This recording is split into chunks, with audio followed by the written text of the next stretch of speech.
अच्छा लेना है तो अच्छा भाव कर लो, और नमकीन लेना है तो नमकीन भाव कर लो, और तीखा लेना है तो तीखा भाव कर लो। हाँ, ये तुम्हारे ऊपर निर्भर करता है। यहाँ तो रस बट रहा है और बटता है हमेशा से भगवान के दरबार में। ये हमारे ऊपर निर्भर करता है हमें क्या ग्रहण करना है। हमारे अंदर ही वो परमात्मा बैठा हुआ हमारे अंतर मन की आवाज को सुनता है, तब वो वाली आंखें खुलती हैं। और न मानो तो करके देख लो ध्यान, गुरु तुम्हारा हो सदगुरु सच्चा तो उसकी नाम को स्मरण करो, ध्यान करके देखो, तुम्हें आभास होगा इस चीज का। और सदगुरु अगर साधक नहीं है तो तुम जानो, तुम्हारा गुरु जाने है कि तेरा राम तोई मैं, कि तेरा राम तोई मैं, तो अंत का भटके तेरे राम तोई मैं, तू अंत का भटके। तेरे राम तोई मैं, तू अंत का भटके।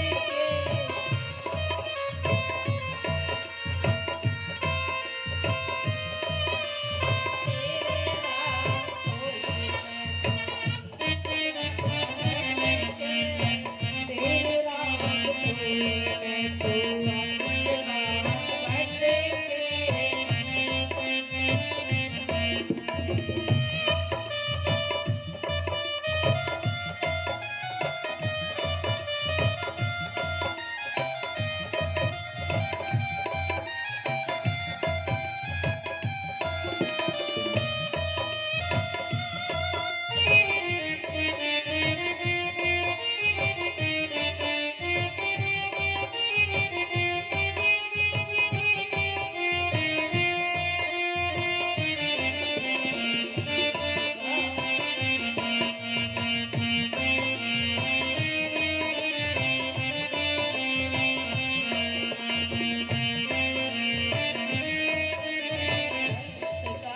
भटके प्यारे अंत का भटके, अंत कहाँ भटके प्यारे, अंत कहाँ भटके। भटके प्यारे अंत कहाँ भटके प्यारे, अंत कहाँ भटके। तेरे राम तोई मैं, तू अंत कहाँ भटके। तेरे राम तोई मैं, तू अंत कहाँ भटके। तेरे राम तुझ में।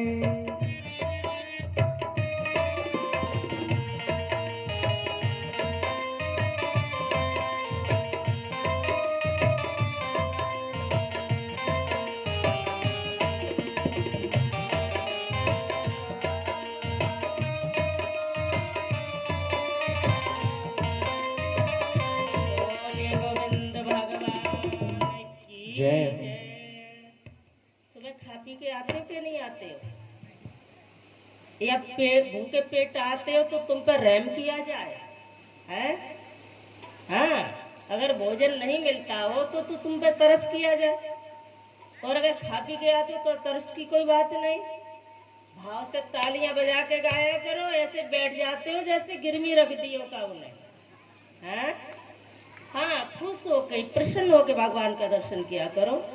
क्योंकि वह परमात्मा की कथा जो सुन रहे हो सबके अंदर विराजमान है। तेरे राम तोई मैं, तू अंत कहाँ भटके। जैसे गृहस्थ बसत गौरस में, जैसे घी गौ माता के दूध में उसको गौरस कहते हैं, गौरस में बसता है। जैसे गृहस्थ बसत गौरस में निकसत नाय बिना रही खटके। तेरे राम सोई में तू अंत का भटके। जब तक दूध का दही ना बनाओ और दही का मक्खन ना बनाओ, मक्खन कैसे बनता है आप लोग जानते ही होंगे, रही को मथानी को चलाने से तब उसमें से घी निकलता है। ऐसे ही किसी भक्त ने संतों से गुरु से पूछा, भगवान करता क्या है, भगवान खाते क्या है, भगवान रहते कहाँ है, और भगवान का दर्शन कैसे होता है, क्या करते हैं भगवान? किसी शिष्य ने पूछा गुरु जी से, लेकिन उन्होंने कहा ये इतनी सरल बात नहीं है, भगवान कहाँ रहते हैं। भगवान करते क्या है ये भी बहुत सरल बात नहीं है। आप भी समझ लो इतनी सरल बात नहीं है। भगवान कहाँ रहते हैं ये भी बड़ी कठिन बात है, लेकिन भगवान कहाँ नहीं रहते ये सबसे कठिन बात है। तो उन्होंने कहा भैया एक बात बताओ, भगवान कहाँ रहते हैं। एक राजा ने अपने दरबार में बहुत सुंदर समागम लगवाया, निरंतर सत्संग प्रवचन चलते थे, यानी आसपास के गली मोहल्ले के जिला डिस्ट्रिक्ट के राज्य के सभी विद्वान आते थे, गुरु आते थे, संत आते सत्संग सुनाने में। लेकिन राजा का प्रसन्न था वो हल नहीं होता था। एक दिन कहा भैया कि राजा ऊपर बैठा, एक पंडित जी महाराज गए, हजारों वहां सभा कचहरी में सभासद बैठे हुए थे, अपने अपने विद्वता की पोथी लेकर के हम बताएंगे इकट्ठे हो रहे थे। सब पीले पीले अंगोछा डाल के, पीले पीले सुंदर कपड़े पहन के, तिलक तांबूल त्रिपुंड लगा करके, बगल में पोथी पत्रा लेकर के, वो भी राजा के दरबार में। यहाँ आसपास के पंडित जी महाराज पहुंच गए, हमको भी कुछ मिल जाएगा, अगर कहीं प्रश्न हल कर दिया तो जाना भी चाहिए अपनी विद्युत कला को लेकर के। पंडित जी महाराज बैठे हुए हैं, राजा ने देखा, बहुत सारे लोगों से पूछा, नंबर पंडित जी का आया। पंडित जी महाराज, सिपाही बोला तुम भी जाकर के अपनी कोई प्रसन्न भाव रख लीजिए, शायद आप पर कृपा हो जाए राजा की, या राजा पे आपकी हो जाए। नंबर आया और उसी वक्त एक संत जी महाराज उस कचहरी में बैठे हुए थे और उन्होंने कहा कि राजन, आप कई महीनों से सत्संग चला रहे हैं अपना प्रसन्न लेकर के, बहुत अच्छी बात है। तुम्हारे द्वारा संसारी जीवों को प्रवचन अमृतमयी कथा सुन के कल्याण करने का अवसर प्राप्त है रहे हो है, ये बहुत सुंदर बात है? लेकिन बात ये है कि प्रसन्न वही है, जनता वही है, समय बहुत लंबा खिंच गया है और राजा का प्रश्न हल नहीं हो रहा है। तो बाबा जी बोले अगर कहीं मुझे अवसर दे दिया जाए तो दो शब्द हम भी अपने मुख से बोल लेते हैं। राजा ने कहा वैसे भी कई महीने हो गए हैं, कोई बात नहीं है, नंबर इनका भी दे दो। कुछ लोग अड़ोसी पड़ोसी और विद्वान ब्राह्मण बोले हैं, देखने में ये अट्टा गट्टा से त्रिपुंड तिलकधारी, इन्होंने नहीं बता पाए तो ये क्या बतावे वो डोकरा। लेकिन भैया ना, ज्यादा समय व्यतीत होने के बाद राजा ने कही कोई बात नहीं, अवसर दे दो। आदेश हुआ राजा के लिए कि अपना प्रश्न पूछिए, हुक्म करिए साहब। राजा ने हुक्म किया सिपाही से कि मेरा प्रश्न ये है, और उसी वक्त उसने अपना प्रश्न पूछा है।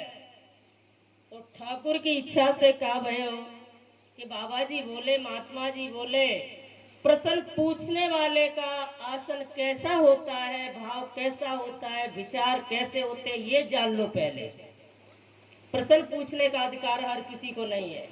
पहले ये जान लीजिए कि पूछने वाले का हृदय कैसा है और बताने वाले का कैसा है। राजा साहब ने कही ये बात क्या है, ये मेरी समझ में नहीं आ रहा तुम्हारा माजरा।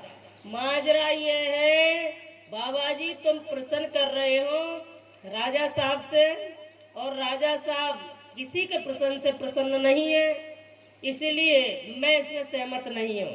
लेकिन बहुत वैश्य हुए हैं, गरीब बाबा की कौन सुने। अंत में यही भयो कि बाबा जी नहीं हो, कही है महाराज प्रश्न पूछने का हुक्म तुम्हें नहीं है, तुम भले ही राजा क्यों न हो, क्योंकि सत्संग कथा भगवान की चर्चा अमीर और गरीब के लिए नहीं है, ये तो भाव वाले के लिए है, ये जाति पाति वाले के लिए नहीं है, ये तो भक्तों के लिए है, जिसके हृदय में प्रेम